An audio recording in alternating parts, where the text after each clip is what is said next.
Good afternoon and good evening to all of our guests joining us from around the world. I'm Shana Penn, and on behalf of Taube Philanthropies, Congregation Emanu-El in San Francisco, the Jewish Community Center of San Francisco, the Tobe Center for Jewish Life and Learning in Warsaw, and the Holocaust Center at the Jewish Family and Children's Services in San Francisco. We all want to thank you for coming together with us during Holocaust Remembrance Week to honor the memory of the millions who perished in the Nazi genocide and to honor the memory of those who miraculously survived. Stories of survival in the Holocaust, such as the one powerfully reconstructed in Janet Tobias's docudrama, No Place on Earth, give us glimmers of hope and faith in humankind, even during the darkest hours of human experience. No Place on Earth, and we've just seen some slides from the film, No Place on Earth brings to light the little-known story of Jewish families, 38 people ranging in age from 2 to 76 years old, who survived the Nazi terror in hiding, living in caves for 18 months in what was then Poland and is now Ukraine. This is the longest recorded sustained underground survival anywhere in the world. The family's survival was due to a combination of wit, ingenuity, connections, sheer luck, and most important, their ability to remain together as families. It was also due to, by many accounts, a formidable matriarch named Esther Sturmer. The film is built upon interviews with an unwitting hero, Nicola, the caving enthusiast from New York who unearthed the story, and with family members who survived by living in those caves and who were still alive in the early 2000s to finally share their remarkable story with Chris, with Janet, and with the world. Their experiences are a treasure and a legacy for all of us. I hope that most of you have already had the opportunity to view the film, as our discussion today is built around this unique history and introduces us to Randi Fields, a descendant of one of the families, to the filmmaker Janet Tobias, to the caver Nicola, and to Dr. Natalia Romik, a scholar of unusual hiding places in which Jews sought safe haven from the Germans and their collaborators. Before I introduce you to the speakers, a word about logistics. We will hear from the speakers. I will introduce each of them. I will ask each of them questions, and this part of the session will last about 45 minutes. Then we'll turn to the audience for Q&A. Questions can be entered into the comments box on the right side of the screen, and not in the live chat box. In the chat, feel free, which is also on the right side of the screen, feel free to send greetings and tell us where you're from. If you put questions in there, I think it also goes over to comments, so we should be able to see them. Well, we will also place info in the chat box toward the end about some resource links. And before the end of this week, we will email a longer resource list to all of you, as well as a link to the recorded video. And now, it's my pleasure to introduce the speakers.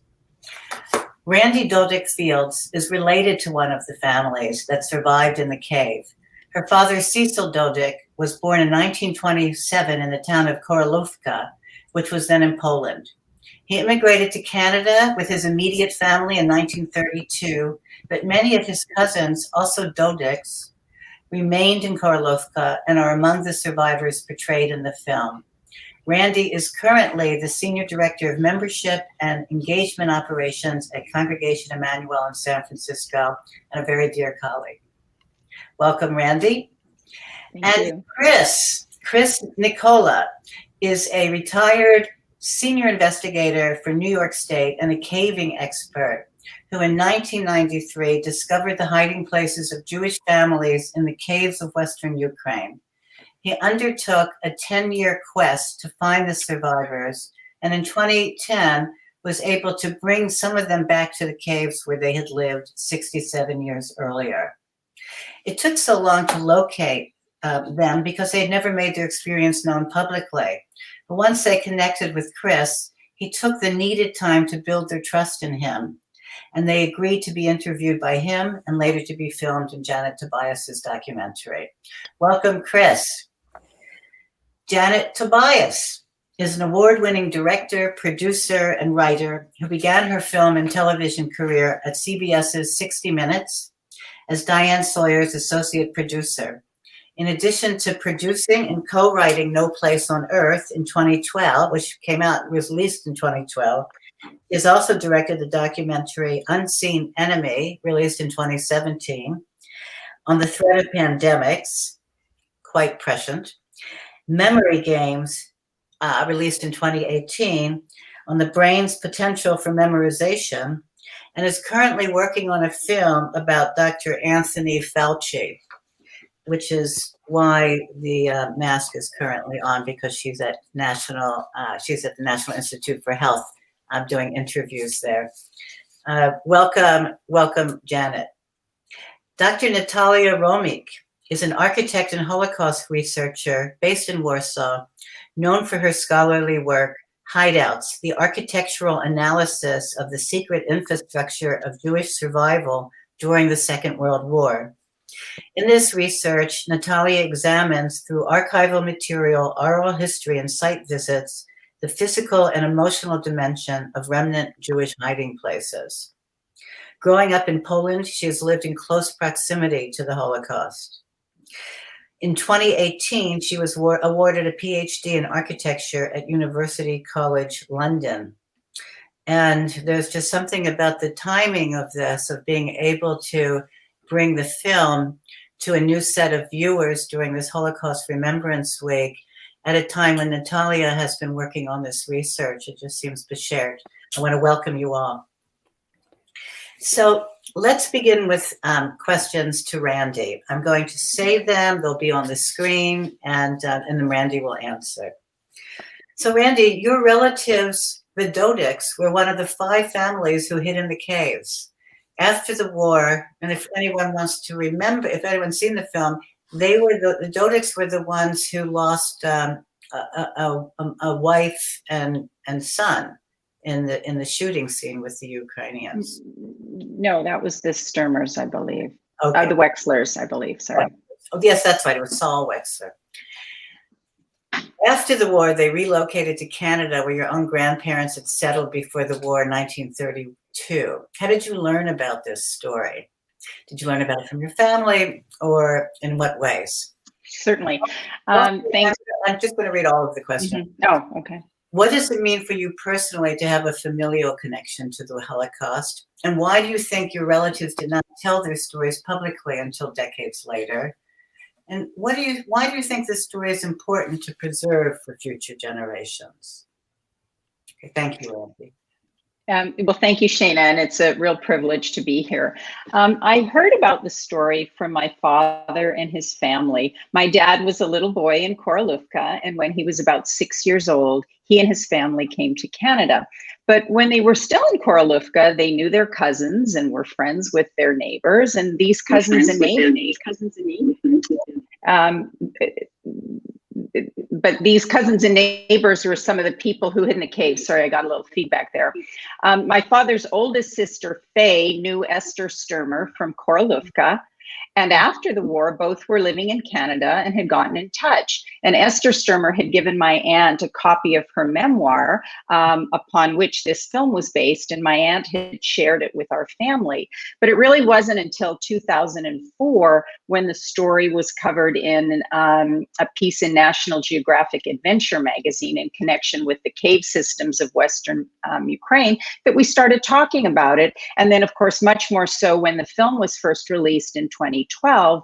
And my father's youngest sister, Myra, kept in touch with the Dodik sisters who were featured in the film. And that's how we knew the film was being made. In terms of me personally having a familial connection to the Holocaust, it absolutely brought the Holocaust closer to home for me. In recent years, and inspired by this film, some of my very closest relatives traveled to Koroluvka to explore their roots. And on one of these trips, my cousin uncovered school records from 1933, and seeing these historical documents with the names of my aunts and uncles listed as classmates of the same people who hid in the caves was extraordinarily powerful. And it really drove home, the issues of luck and timing. If my grandparents hadn't been able to come to Canada when they did, it could have been them. They could have been the ones hiding in the caves. They may never have survived. And of course, I wouldn't be here. And in terms of why they didn't tell their stories publicly, my father and my aunts and uncles and grandparents didn't talk much about the Holocaust or the old country. It wasn't a happy subject for them. They lost many family members there and friends there. And on top of that, they were working really hard to build a life in a new country without much money. My grandfather was a farmer supporting a wife and 7 kids. And so it wasn't easy, and they were really, really busy. I think why this story is important to share for future generations. I mean, on a human level, it's an incredible story of survival and faith and resilience and perseverance. And, but on a larger level, I firmly believe that these stories of the past absolutely can have lessons for the future, but it's, as survivors age and die, it's a challenge to how to keep these stories and the cultural memory alive. And I have to admit, at first I was a little reluctant to participate in this discussion. I'm not a Holocaust expert, and I didn't feel I had a direct personal connection with any of the people that hid in the caves or that were featured in the film. But upon reflection and in conversation with Shana, I came to the understanding that my familial connection does illustrate how important stories can be passed down from generation to generation. And as a descendant of survivors, even though I may not have known the particular survivors, I can help transmit the story so future generations and more people become aware of it. Thank you, Randi. Thank you so much. It was certainly meaningful to me when I learned of your connection to this story, and as part of what inspired us to want to bring this to the larger public. Chris, our accidental hero, you came to Ukraine to explore your own family heritage and then stumbled upon the family and collective histories of people you otherwise would never have known. How did you piece together the story of these families who lived in the cave, and who helped you? Of course, you do special investigations, so there must have been, that's definitely in your skill set. But did you do things like post ads on Holocaust websites and social media or in Jewish newspapers? And then what were some of the clues that were most helpful to you? Well, it's important to understand that in 1993, I was invited to explore the cave pre-Grotto, and I went there to study the geology and the topography, knowing nothing about a story of human beings having lived in the cave. Shortly after I entered the cave, and keep in mind this was a couple of years after the collapse of communism, I started to discover old Jews, pottery stores, evidence that people in a large group had lived in that cave. And I could tell immediately these artifacts were not aged in centuries nor in recent years, but were aged in order of decades. No one could tell me how these things got in there. I was a little naive at the time. I soon learned that there's a reason why many of the Ukrainians didn't want to bring up World War II. The only lead I got was a little old lady outside the cave, a farmer lady in her 80s. And I said, any idea how these things got in the cave? And she looked around and whispered and said, I think there were Jews there during the war. Well, every year I would go back to Ukraine for 10 years and I would check on my things to do list. Nothing was being done. Again, they were reluctant to talk to the new guy in the block, somebody that just came there after the collapse of communism. And they also didn't want to bring up the history of what happened with many of the Ukrainians who unfortunately sided with the Nazis when they invaded. At home, I kept going to bookstores, libraries, archives, looking in the back of books, hoping to see magic words like Jewish cave survival, Holocaust cave survival. Nothing. This went on for about 9 or 10 years, and I couldn't find any evidence that this rumor I picked up had any validity to it. And then during my search of the internet, I came up with a very sophisticated Jewish genealogical website where you put in names of people phonetically, also names of villages and towns that no longer existed, and get records going back as far as the 1890s from this area known historically as Galicia, birth records, wedding records. And I got this idea. I was getting ready to dump the whole project, but I got this idea. If this rumor was true that I was investigating, that possibly some people survived the Holocaust by living in a cave, then maybe one day their relatives will be doing genealogical research on the web. And if I picked the right keywords and embedded them in the coding of my website on caves, maybe one day someone will find a way to me. And sure enough, on December 7th, 2002, I received an email from a fellow identified as Ed Bogle, who said he was the son-in-law of Saul Wexler, who survived the Holocaust with 37 friends and relatives by living underground in Ukraine for over 500 days. And Saul was living 7 miles away from me in New York City. And it was through him, I started to get the initial information. He gave me a copy of his aunt Esther's memoirs, We Fight to Survive, which indicated not only the names of the 38 that lived in Priest Grotto Cave for 344 days, but also names of 28 that lived in Bataba Cave for 180 days. And with that information, I took it to National Geographic with the help of Peter Lane Taylor, who was a photojournalist they teamed up with. And that's what started the ball moving. And National Geographic, basically, they were skeptical about how valid this story was. And they more or less said something: before we agree to print one word of this somewhat fantastic story you're telling us, we're sending you back on an extradition to get physical evidence that this story occurred the way you said it did. So in 2003, Nat Geo sent Peter and I back to Ukraine, and that's where we picked up the trail in the cave. At the same time, through the contacts that Saul Wexler gave me, I started to interview the other survivors. And at that time, there were 15 original 38 alive. And that's what started everything rolling. And your perseverance is just amazing. You have talked about the Jewish families who survived in the caves, and they survived intact. They were not expert cavers like yourself, and you said you were surprised. You've been surprised that they could have survived so long in the cave. What would you have expected them to know what to do to be able to create a shelter and survive for so long? What were some of the physical effects of staying in the cave? And what were some of the strategies the families used in order to stay alive? Well, there were a number of things that they had to deal with, obviously. First of all, keep in mind there were two caves. The first cave, many of them were in, was Bataba for 180 days, and the second cave was Priest Grotto. I refer to Bataba as the bad cave, and Priest Grotto is a good cave. You'll soon understand why. Obviously, they were isolated in both. When it went into Bataba, at first, it's important to keep in mind they didn't have the special equipment that I and my contemporaries have when we explore caves. They didn't have the special lighting. They didn't have the special boots that prevent one of the most frequent accidents in caves, sprained or broken ankles.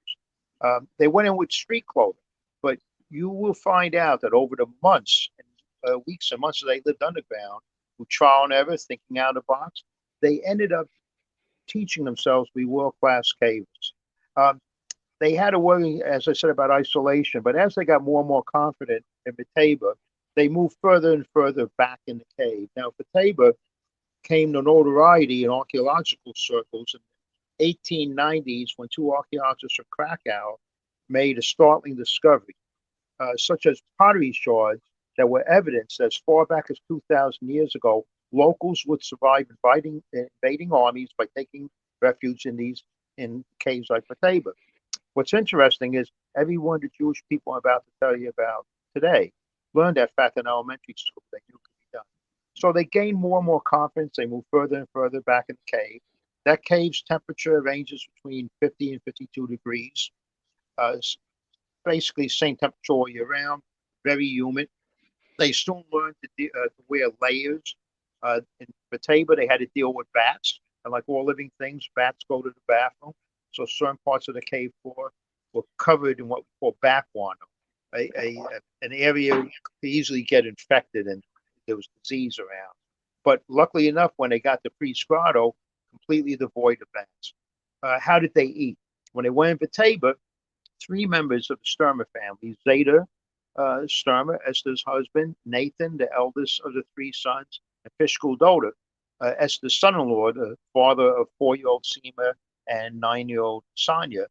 They had a little money, so they were able to bribe the local German official to give them what they call metal collection badges. And that allowed them to go around with a horse-drawn cart and collect scrap metal for the Nazis.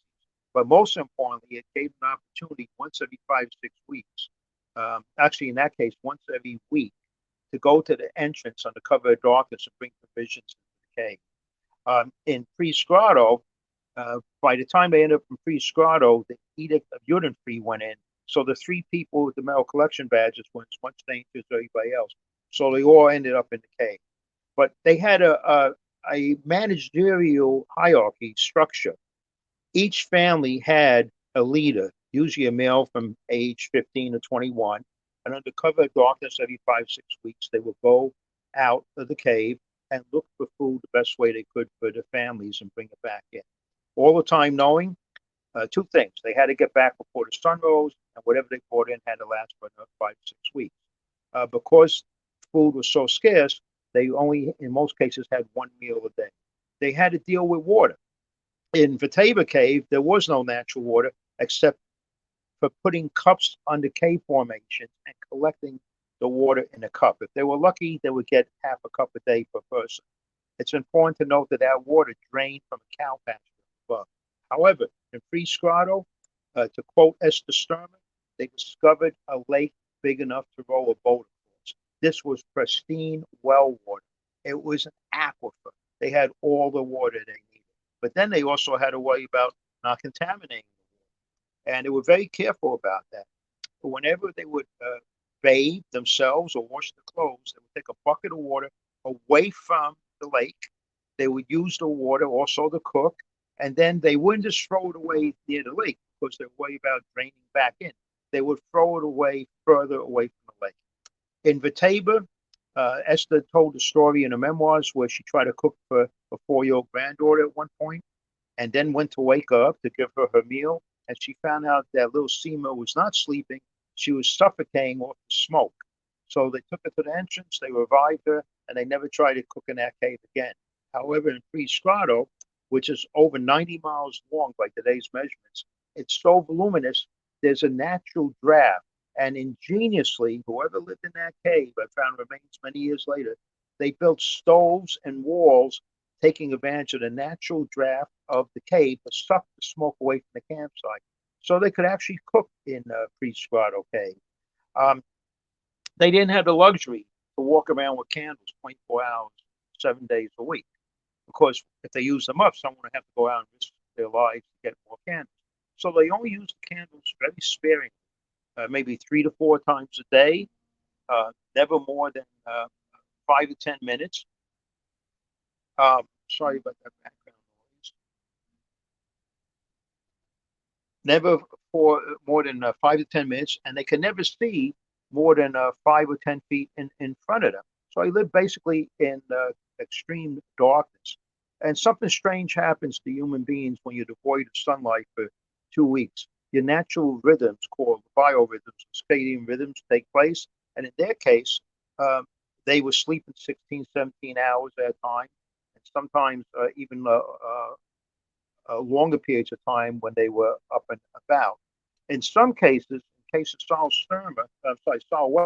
Wexler, after 3 months, the shoes came off his feet. They wore down, and this fell off his feet. And Esther reported, as did Saul, that in complete darkness, some of those youngsters were still able to navigate the passages using the soles of their feet like a human person, a being uses the fingers to read Braille, in combination with whistling to give them an echo. And they basically developed the sixth sense. And they also had to deal with toilet facilities. Well, of course, they picked an area far away from the lake water where they would use shovels and they would make what we call latrines. Esther said it was amazing that no one ever got sick. And she specifically said if any of the people from the work party caught influenza, they all would have died because they were all malnourished by having one meal a day. Right. Dampness and humidity with the beds. They originally found out that they couldn't get the dampness out of the bedding unless they moved the slats of the bed that they carved from lumber from nearby forests and gave spacing and raised them up on pegs. So again, trial and error. But one of the things that kept coming up during my interviews of most of the survivors, there were Sophie choice type decisions that were being made. And to quote Saul Wexler, he said, you have to keep in mind, it was war and hard decisions had to be made. Otherwise, we all would have died. So there's always been a little bit of a dark side to the story. I can understand. There was a war, people had to survive. Thank you so much. That was tremendous. Really answers so many questions that are, in a way, just touched upon in the film. And the film, Janet. How did you hear about this story and what compelled you to make a film about it? Tell us how you did it. Where did you film? Did you film in the real caves in Western Ukraine? Because it looks like in the opening scene, Chris is exploring a cave. Is it one of those caves? And what were the challenges in making the film physically, emotionally, culturally, geographically? It's just such a tremendous undertaking. And what emotions do you think the survivors experienced when they told you and Chris their stories and later returned to the cave? And by the way, did you know from the start of filming that they wanted to return to see the caves? And finally, how do the survivors and their descendants feel about the film? You're on mute. We're going to unmute you. All right. A colleague of Chris's, and Chris, really good to see you. It's been a couple years. Is a colleague of Chris's told me about the story, and frankly, it was one of the best stories I've ever heard in my life. And I thought, this is a film. It needs to be a film, and so that was a very simple choice. And in terms of making the film, obviously, first we needed to build trust with the survivors about would they entrust us with their story. And in that process, they did say that we talked about their returning to the cave, and most of them really did want to go back. They hadn't been back, and it was something that they really wanted to do with either their children or their grandchildren. And so in preparation, what we did is we went and what we call site survey. We went and looked at the caves in Ukraine, both caves. I will say after that, I went to Krakow and Auschwitz because I wanted to understand what the trajectory of not going in the caves was. And I had never been to a Holocaust camp before that. And then we also site surveyed other caves. So the cave that Chris is actually climbing in the beginning, we filmed in Slovakia and Hungary because it was easier to film there with the crews we needed, with the conditions we needed for the reenactments. But the survivors are obviously going back to the two original caves.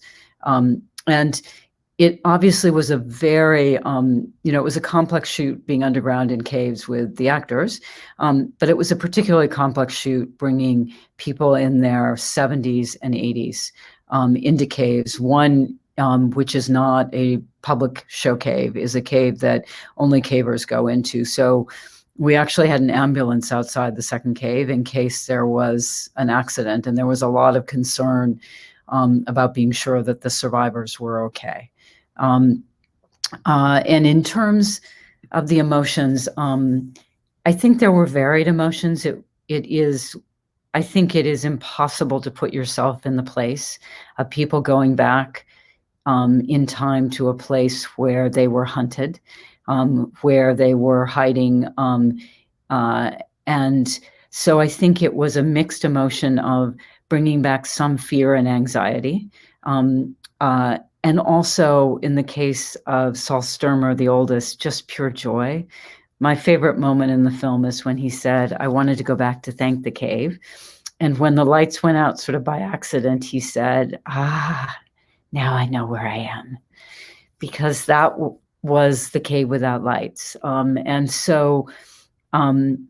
he was so proud, even though he couldn't go in the second cave, he was so proud that his granddaughter went. And in terms of their reaction long-term, it is one of the things that I will remain, I think, most proud in my life of having been done is you make a film and you get people to invest in it, to distribute it, to pay for it, because you want a lot of people to see it and to have impact.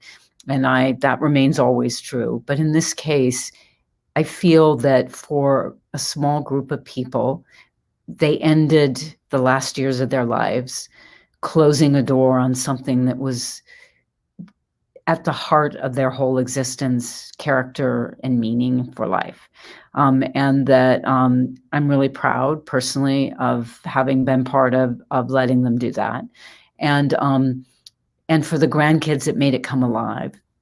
We all have grandparents who tell stories about what life was like, when they were growing up, and it seems a little unreal sometimes. And suddenly it was real to a young generation. And Erin, his granddaughter, now has 4 children. And so she will tell those stories to children who will not have met their grandfather, right? So because 2 of the survivors that we took back are now dead.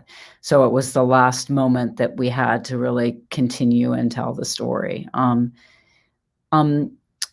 for me, I think personally, they are examples of people who have incredible resilience and managed post also something that's unimaginable, to have a great deal of joy in moments.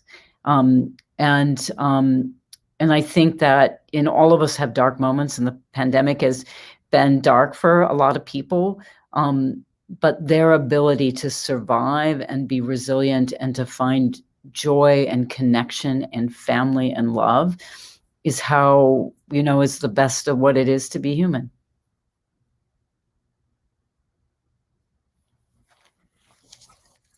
The people the survivors that you interviewed in the film were so vital, full of vitality and joy, and so wonderful to be able to connect with and get to know them.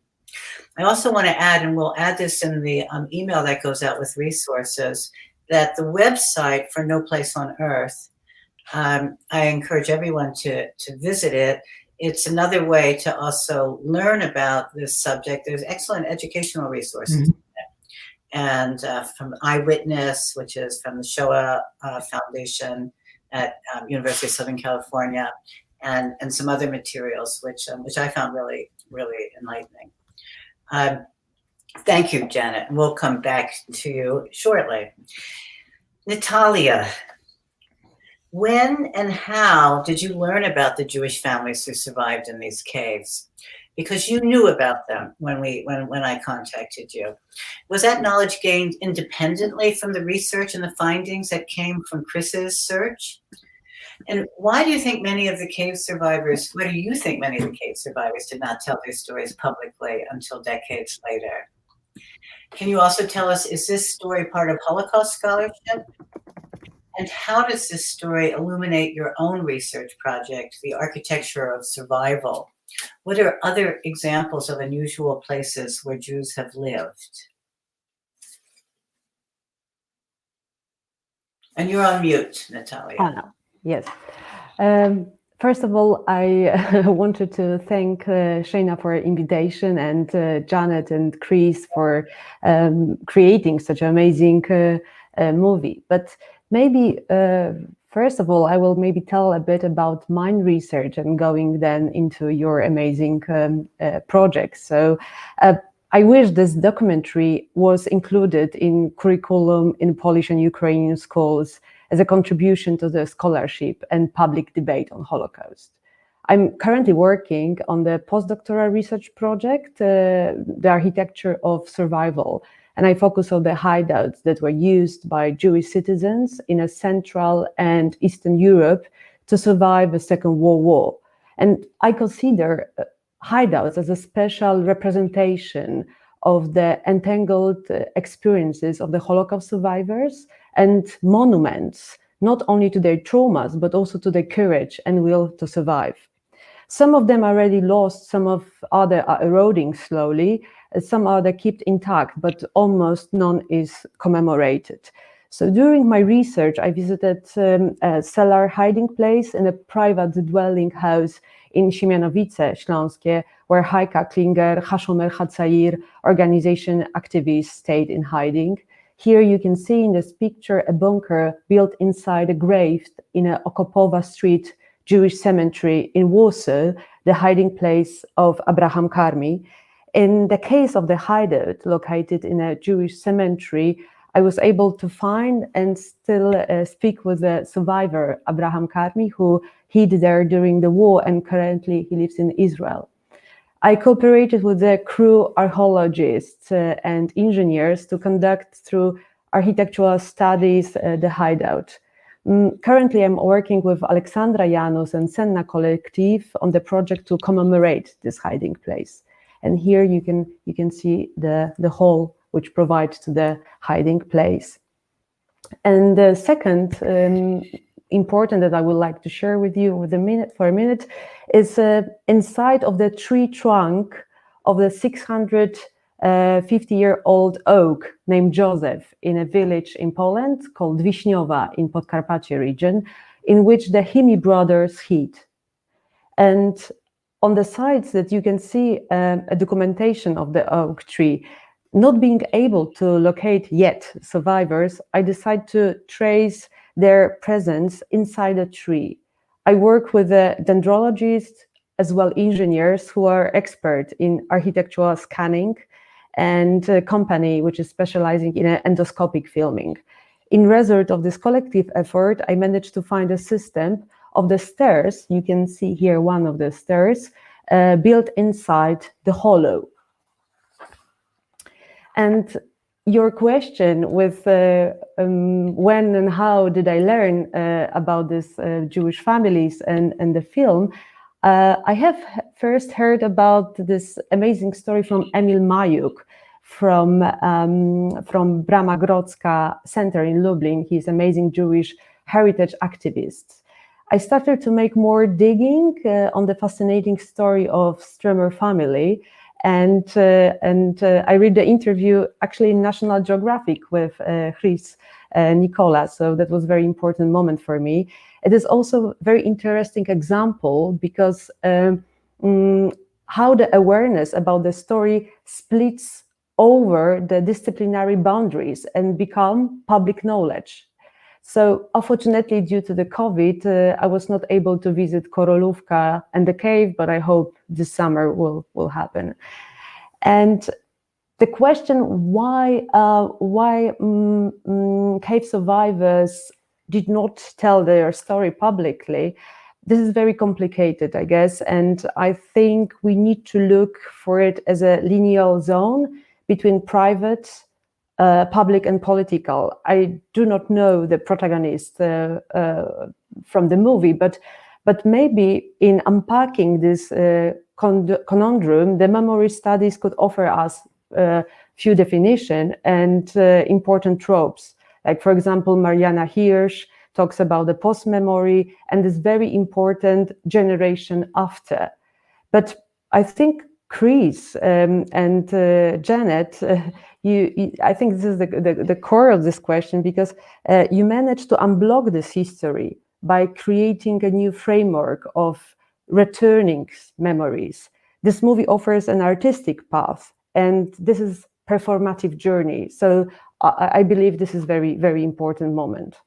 And the commemoration of this hiding place, the subject matter of Jews going into the hiding has appeared in various contexts of the Holocaust studies, but we know still very, very little about the architecture of hiding places.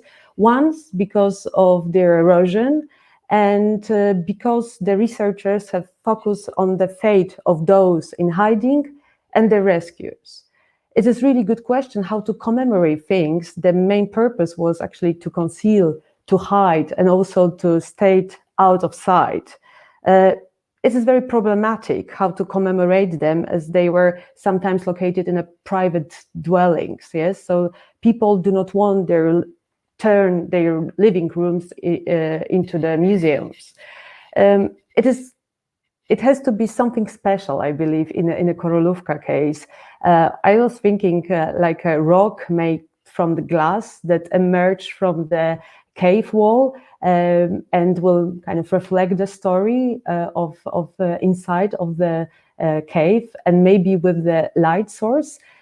Currently, I'm experimenting with artistic means of commemoration, working with the model, and in Korolówka, I wanted this summer to cast a section of one of the walls. So I believe that will happening this summer. And besides, I'm working on our architectural installation to commemorate the hiding place, together with the Jewish community of Warsaw, Dr. Aleksandra Janus, and I hope that commemoration will happening next year. And the last question, which is very, very crucial, is the story part of the Holocaust scholarship.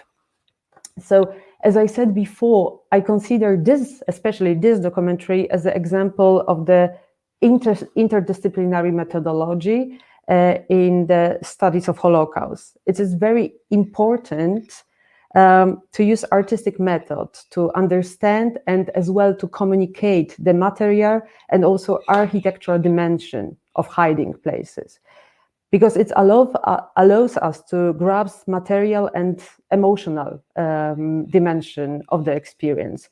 Very often in my projects like Nomadic Shtetl, Archive, Yad, I talk about my project as a shamesh. Shamesh in Hebrew means a helper. And I really believe this movie is a helper for a contribution, not only scholarly, but also to how we can commemorate this place in the future. And maybe the last sentence, in this way, the documentaries or as well artistic project expand the Holocaust scholarship because they add a new dimension on it. So I thank you.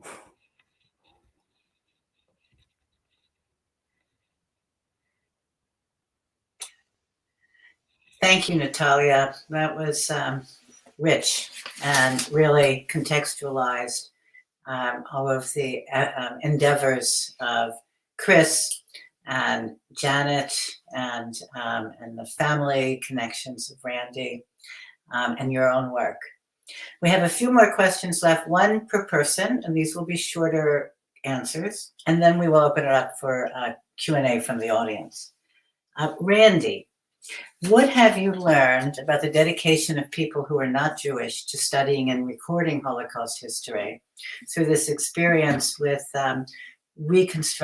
discovering and reconstructing the story of the cave, the Jews who lived in the cave, including your relatives?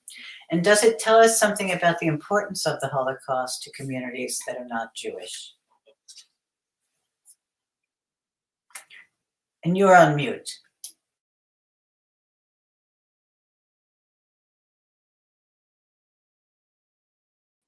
Can you hear me? Okay, great. Thank you, Shana. And yes, indeed, the dedication of people who aren't Jewish is clear in the telling and amplification of this story. I mean, look what it took to get the story told. 10 years of Chris's dogged perseverance, chasing leads, Chris and Janet taking the time to build trust with these survivors who ultimately agreed to be interviewed and featured in the film. Esther Sturmer had told her story through her beautiful memoir and shared it with her family and a network of family, friends, and connections. But it was the efforts of Chris and Janet, neither of whom is Jewish, who amplified the story so it could reach a much broader audience. And further, it's very different to read something versus seeing something so vividly portrayed on the screen. Even for myself, having been aware of this story through Esther's memoir and other family conversations, seeing the film helped me more fully appreciate the incredible survival story. So it is something that I feel definitely resonates both within the Jewish world and many other communities across the world. And personally, I am so grateful to Chris and to Janet for the care and the work and the passion they brought to this. And so they so vividly told this story. And, it's part of my personal story. So I'm incredibly grateful. So thank you.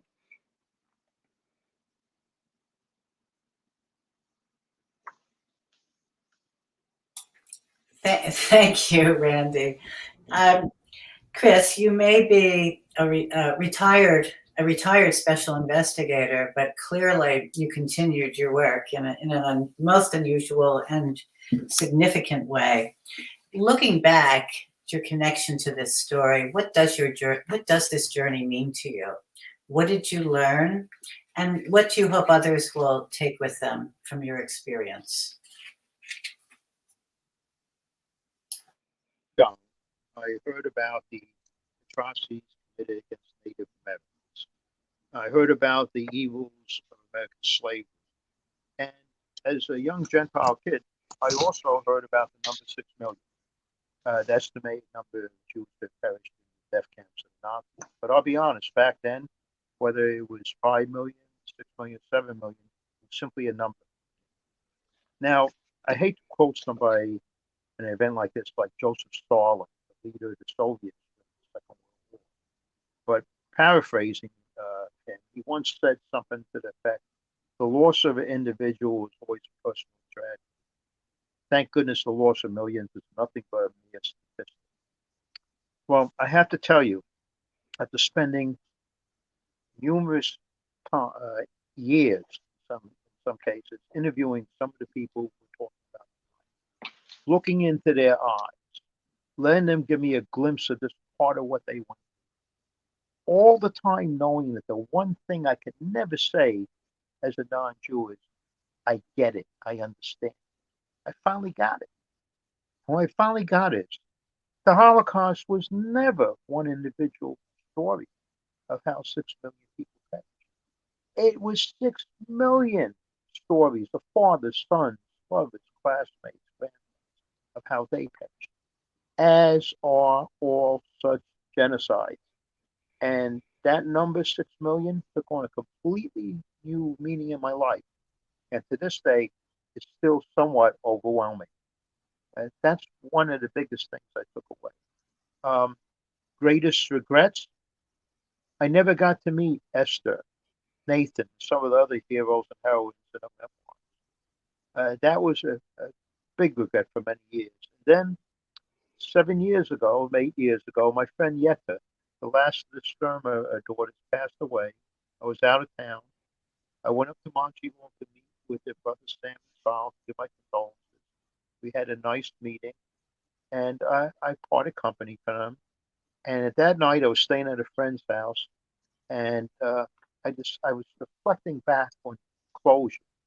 Everyone got closure.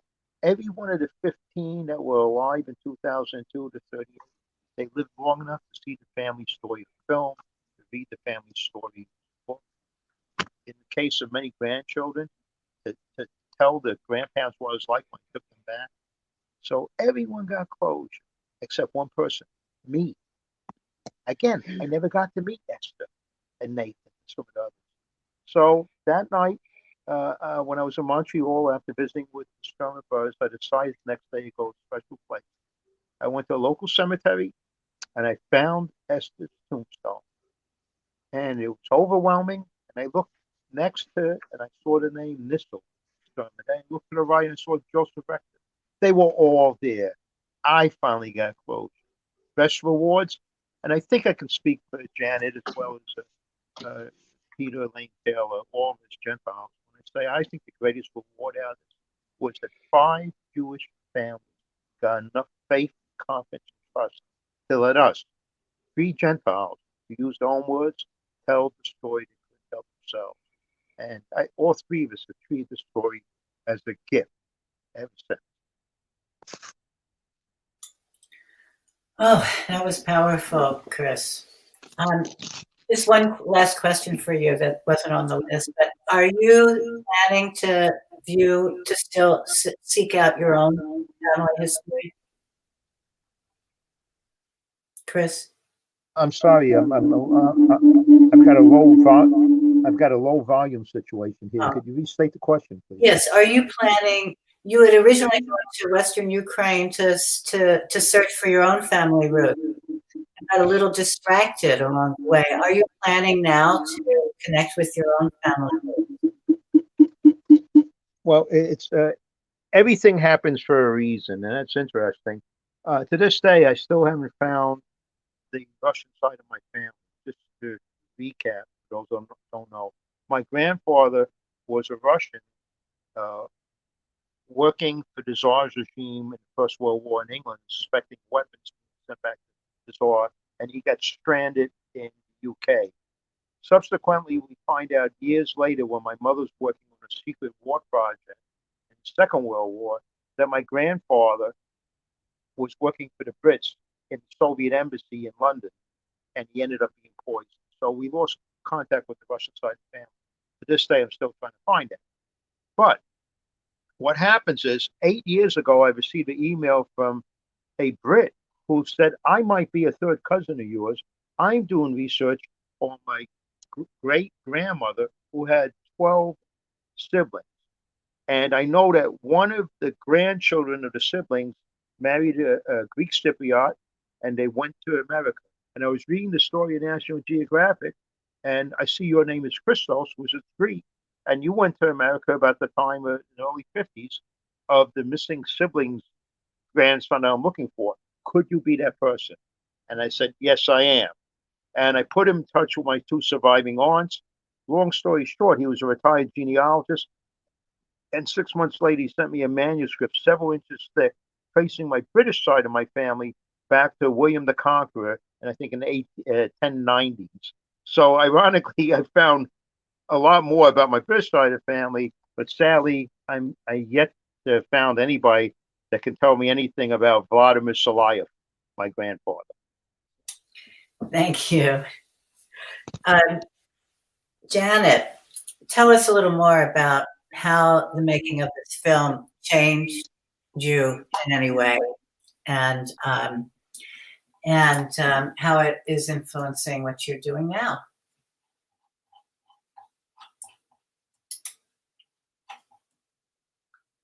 Are you on mute? You're on mute. I wanted to say I thought what Chris said was just perfect, is that the story was an incredible gift. And it was, a gift of trust, and it was a gift of, how many families have a Bible story? Because it's literally biblical in its nature. And it set a pretty high bar. I had, had a career sort of in medicine and healthcare, and a career in journalism and documentaries, but this was my first feature film, and it went to Toronto Film Festival. And so now my bar can be any, is it worth the investment of time on a project? Is it as good as No Place on Earth? Maybe, but different. So and I think I'm really drawn to, I'm an optimist, and I'm really drawn to finding the best in people. And so I think this story illustrates in so many ways, from a woman who is the heart of a big family and who is a fierce warrior. It's a story about the power of women, right? It's the story about the power of young men, because, young men are crazy and brave enough at 18 and 23 to go outside of the caves and risk their lives. And it also teaches you about masculinity and why we value those traits. And it teaches you about the importance of family. Is that people survive. I often say that someone long ago told me the Donner Party, those of you may remember, it was an old American party that went over the mountains to California, so resident to San Francisco. The people that survived in the Donner Party were families. Single men died, because family and connection to other human beings and families we create gives us purpose. And that's what this story is about, is the power of incredible women, the power of men, and the power of family.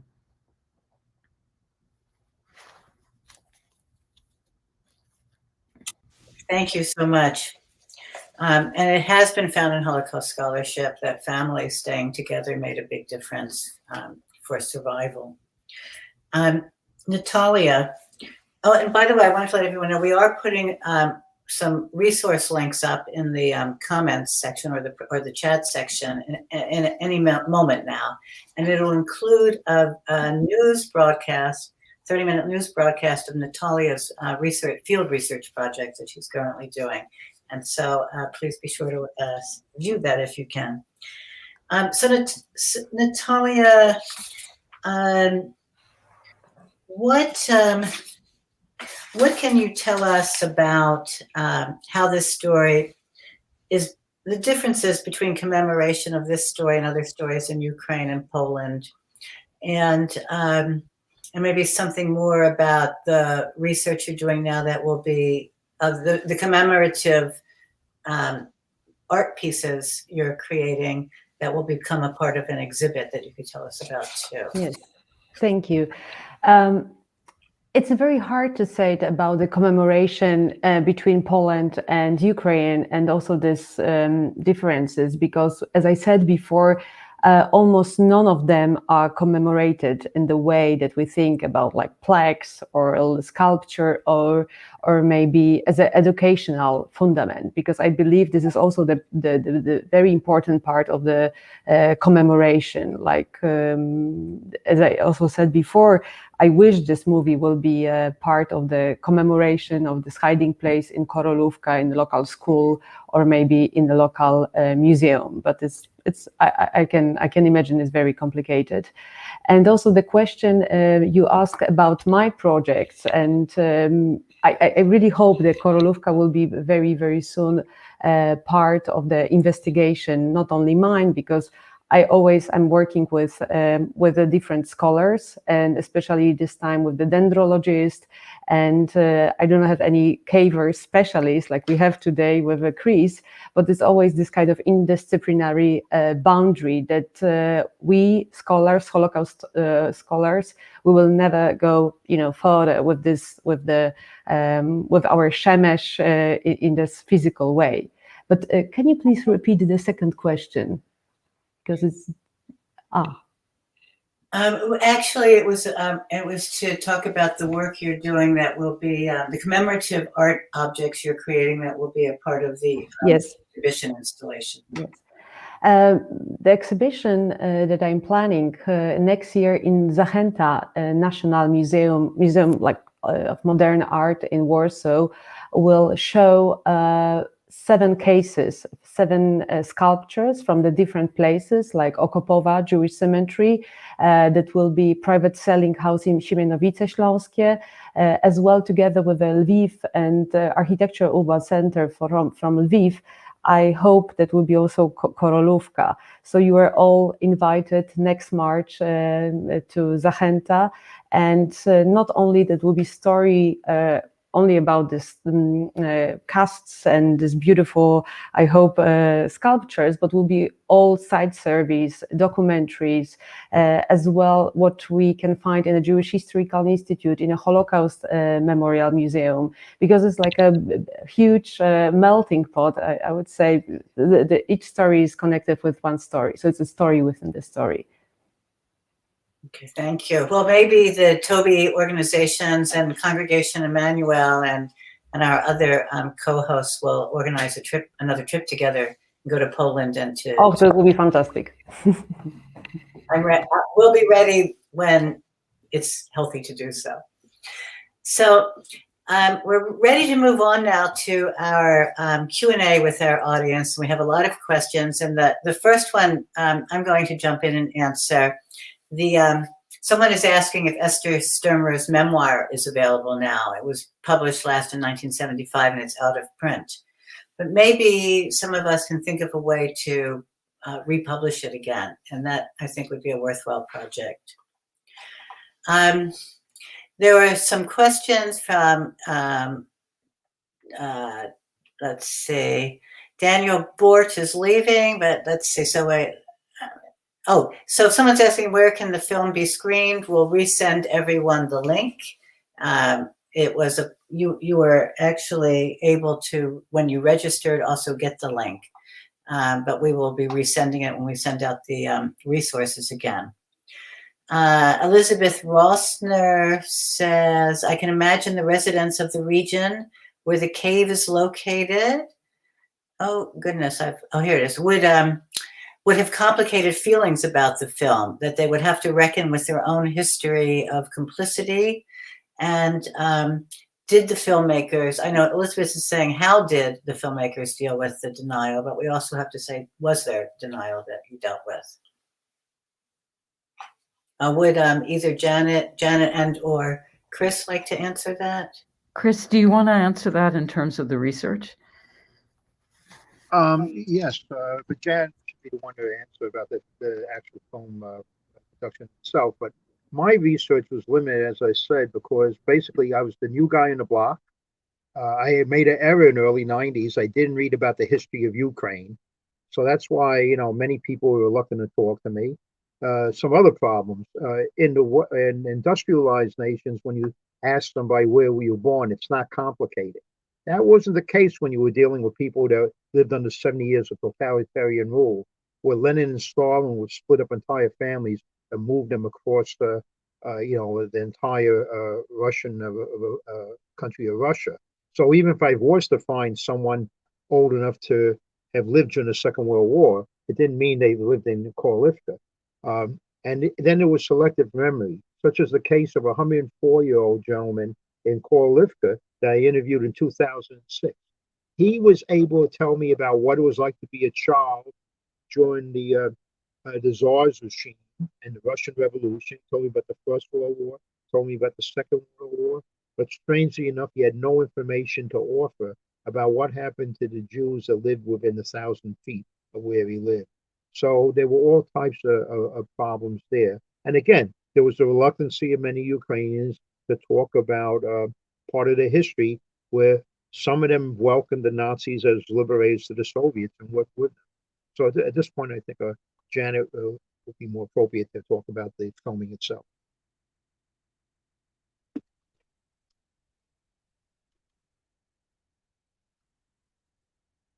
I apologize. I keep doing this. I think for the film, we were focused on bringing the survivors back. Oh, that was me. Sorry. I think for the film, we were focused on bringing the survivors back to the cave. And so we were not doing what Chris was doing, which was an investigation of the local reactions. So, I don't think we particularly encountered anything, but we also didn't really research the locals' reactions and their stories. So, and I was going to say, for anyone, someone was correct. The film is also available on Amazon Prime. You should take the free link because you probably will have to pay for Amazon Prime. But if you want to, it's also recommended to others outside this. It's available on Amazon Prime.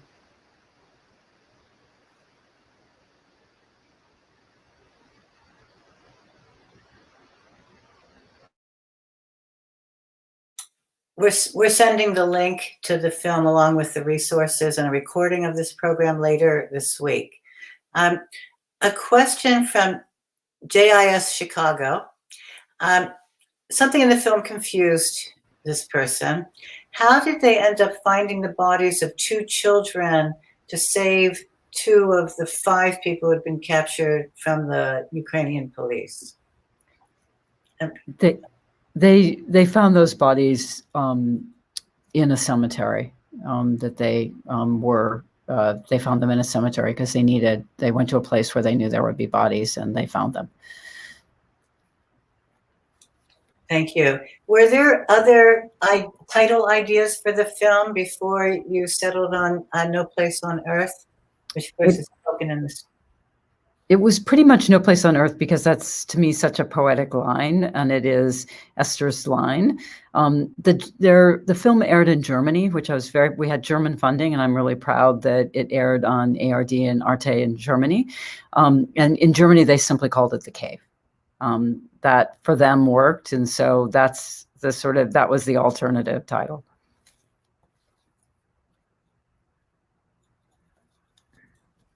So a couple of questions. How many were removed from the first cave by the Germans, and how many were undetected? This is Daniel Bort in the first cave. How many of those who removed from the first cave were able to be in the second cave? It was a lot, definitely it was a lot to follow. Chris, do you want to do that one? Would you like me to answer?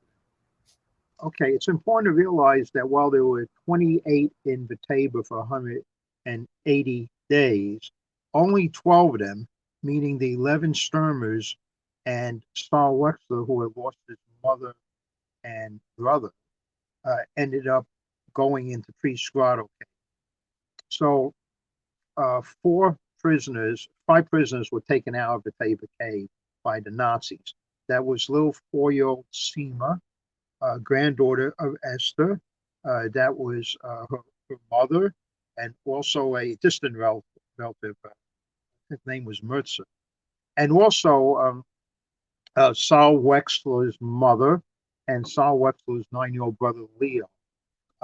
As some of you probably know from the film, there was a bribe made to the local commander of the jail, the Ukrainian police, the Nazi commander, to stage a fake execution and let them all go. That was a necessity to bring the bodies, because he had told them, we could work something out, but I don't want the Nazis to come back suspecting something and dig in graves and find no bodies. So they, the people with the horse-drawn cart, Zader and Nathan and Fishkill Dodick, they found the bodies, brought them back, but something went awry that night. And while they were driving up the old Jewish cemetery in Sloita, they heard gunshots. And out of the woods came 4-year-old Seema in the arms of her distant relative, Mertzer, followed by her mother. But Leo Wexler and his mom had been killed up on that hill.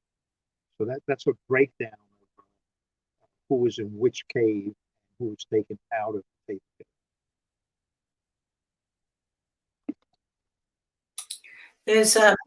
There are a couple of questions about sense of time and news of the world, of the war. How, I do recall there was one point where Esther Sturmer always knows what day it is and when the holidays are.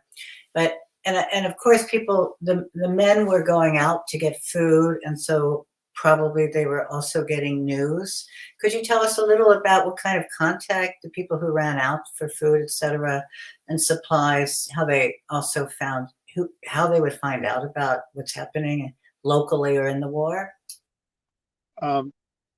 One of the, I'm sure Janet also has some additional stories on this, but one of the things I learned only several years ago, some of them, when they would go out late at night,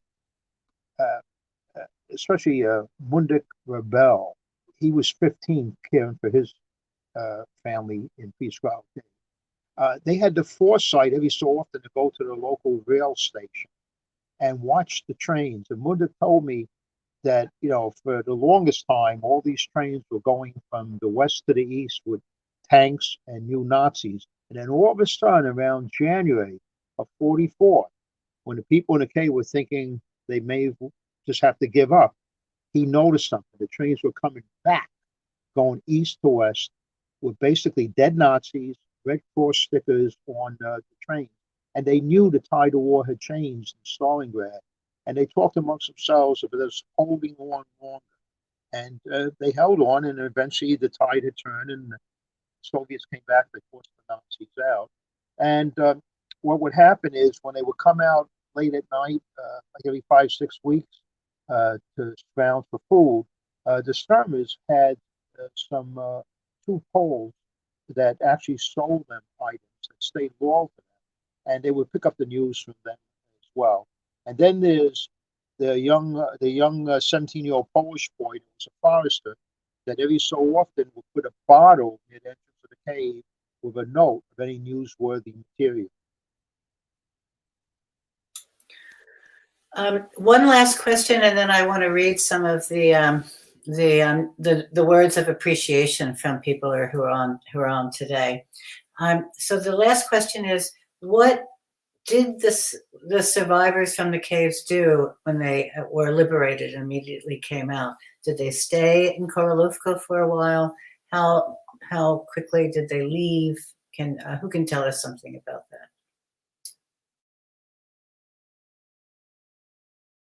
Mute, please unmute. They came out and they stayed for a while, right? They went back to their homes and looked, at sort of what life could be like there. And then there were additional deaths. What I find particularly tragic was that Sima and Sonia, the 2 little girls' father,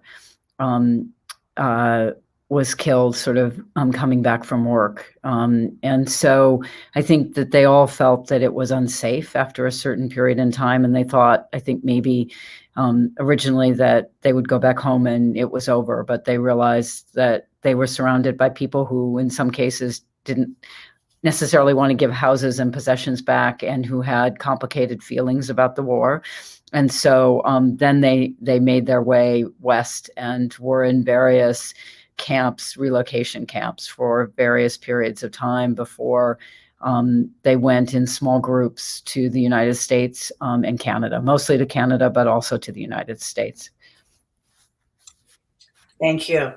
So just 3 illustrative thank yous. Andrew Tabone, all excellent. Thank you for your diligent commitment to documenting these events for now and for future generations. Patsy Laurie, thank you, Randy, and all. This is excellent. Wait a minute. Oh, I got to go up a little. Excuse me. Someone says, bless you to Chris, but I've lost it. And someone else says, where did it go? Thank you for putting together the connections between art and history and culture and personal lives. Thank you so much. And I want to take this opportunity to thank our speakers, our presenters. It's incredible that we've had this opportunity to bring you all together and that you gave of yourselves and your time. We're all in different time zones. Natalia, it's 10 p.m. Chris and Janet's in the middle of a workday filming Dr. Anthony Fauci, and Chris is in New York, and Randy and I are here in California. And we're so appreciative to have this conversation, and that you all just contextualize this huge story and make it even bigger and more meaningful for all of us. And I also want to thank some of the people behind the scenes. So first and foremost, to the Taube Center in Warsaw's Jakub Wisziak, who is our incredible webinar master, doing all the technology and the beautiful filming in the beginning of the photos from the film and from Chris, the objects that Chris had found. So thank you, Jakub and the Taube Center Warsaw. Thank you, Congregation Emanu-El's Randi Fields and to let my dog out, Randi Fields and Ariana Esto. And thank you to David Green at the Jewish Community Center San Francisco, and from Taube Philanthropies here in Berkeley. Thank you, Alice Lawrence. Anyway, I wish everyone a good evening, a good night, a good day, and you will hear back from us on the internet. We'll be sending all the links and the recordings, and thank you all for joining us to commemorate the Holocaust Remembrance Week. Bye. Bye.